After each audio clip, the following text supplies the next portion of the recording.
اللہ تعالیٰ نے ایک اور انعام دیا عورت کو، اس کی تخلیقی نزاکتوں کا خیال کیا. جمعہ اس پہ فرض نہیں رکھا، جہاد اس پہ فرض نہیں رکھا، اس طرح جماعت کے ساتھ نماز پڑھنا اس پہ فرض نہیں ہے. احرام کی پابندیاں جو مرد پہ ہیں وہ عورت پہ نہیں رکھی. وہ جس لباس میں بھی احرام، جس لباس کو بھی پہنتی ہے وہ اس کے لیے احرام بن جائے گا. نہ اس کو یہ کہا ہے کہ آپ سرننگا کرو، نہ اس کو یہ کہا ہے کہ 2 چادریں احرام کی پہنو، اور نہ ہی یہ کہا ہے جو امت سمجھ بیٹھی ہے کہ سر پہ کو ٹوپی یا ہیٹ لے کے آپ نے اپنے کپڑے کو اپنے چہرے سے دور رکھنا ہے. اللہ کے رسول نے نہیں فرمایا، نہ قرآن و حدیث کی کوئی دلیل ملتی ہے.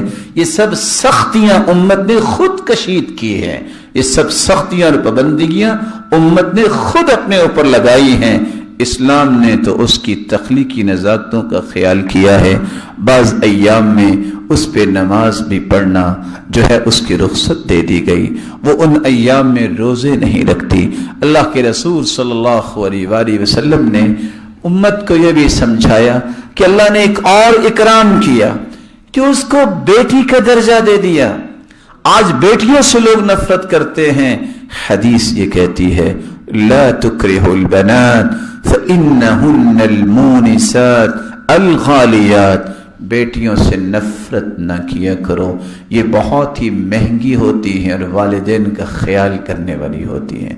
رسول اللہ صلی اللہ علیہ وسلم نے یہاں تک فرمایا من عال جاریتین، جس کی 2 بیٹیاں ہوں، 2 بیٹیوں کا باپ پریشان ہوتا ہے کیا بنے گا، بیٹا نہیں ہے.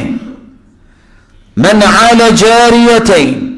اور دوسری روایت میں آتا ہے من کان له 3 بنات، جس کی 3 بیٹیاں ہوں، فصبر علیہن، صبر کرتا ہے، وَأَطْعَمَهُنْ، ان کو کھلاتا ہے، وَسَقَاهُنْ، ان کو پلاتا ہے، وَكَسَاهُنْ، اور ان کو لباس پہناتا ہے، فَرَبَّاهُنْ، ان کی تربیت کرتا ہے، حَتَّى يُدْرِكَ، جب وہ 2 بیٹیاں یا 3 بیٹیاں بالغ ہو جاتی ہیں، فَزَوَّجَهُنْ، ان کی شادی کر دیتا ہے. قیامت کا دن ہوگا، جہنم کے سامنے یہ 3 بیٹیاں دیوار بن جائیں گی، والدین کو جہنم نہیں جانے